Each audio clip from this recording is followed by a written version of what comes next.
Hello friend, super સહેલિયાથી આજે હું દીપા.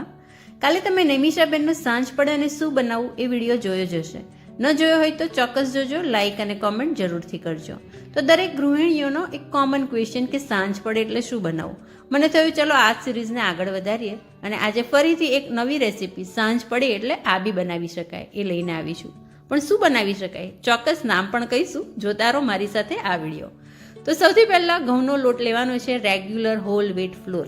આ રેસીપી ફક્ત અને ફક્ત 10 જ મિનિટમાં તૈયાર થઈ જાય જો ઇન્ગ્રેડિયન્ટ્સ બધા રેડી હોય તો જોતા રહો બીજા કયા ઇન્ગ્રેડિયન્ટ્સ. તો ઘઉંનો લોટ અને એની અંદર નાખવાનું છે પ્રમાણસર મીઠું. અહીંયા પોણી ચમચી જેટલું મીઠું નાખી દીધું છે અને પછી એની અંદર 2 ચમચી જેટલું મોઈન નાખવાનું છે.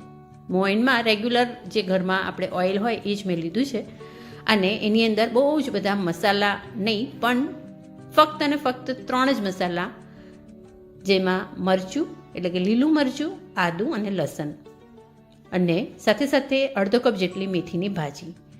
તો સૌથી પહેલાં 10-12 કળીઓ લસણની એની અંદર નાખવાનું છે આપણે 2 થી 3 લીલા મરચાં અને 2 ઇંચ જેટલો આદુનો ટુકડો એકદમ બારીક આ રીતે ચોપરમાં તમારે ચોપ્ડ કરી લેવાનું છે.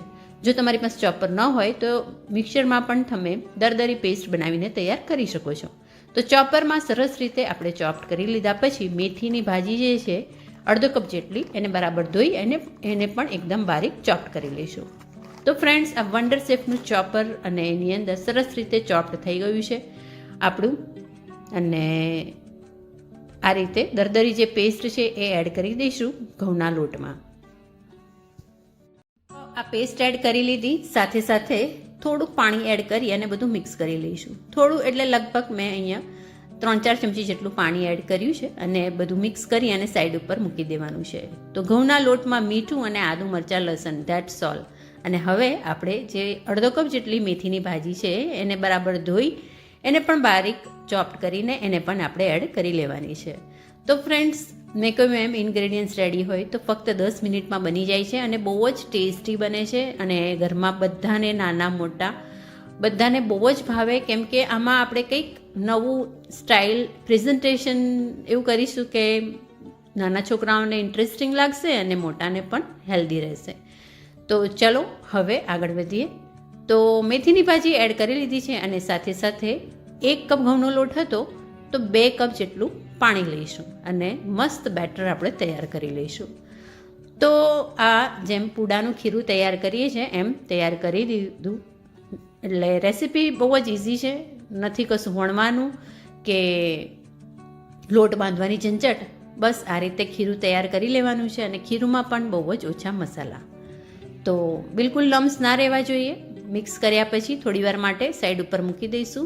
15-1 મિનિટ માટે એને સાઈડ ઉપર મૂકી દેવાનું છે અને પછી 15 મિનિટમાં આપણે શું કરીશું ફ્રેન્ડ્સ, બેસી નથી રહેવાનું. બીજી બાજુ 3-4 બટાકા પ્રેશર કુકરમાં બાફવા માટે મૂકી દો અને ઠંડા પડે એટલે છાલ કાઢી એની આ રીતે સ્લાઇસ કરી દો.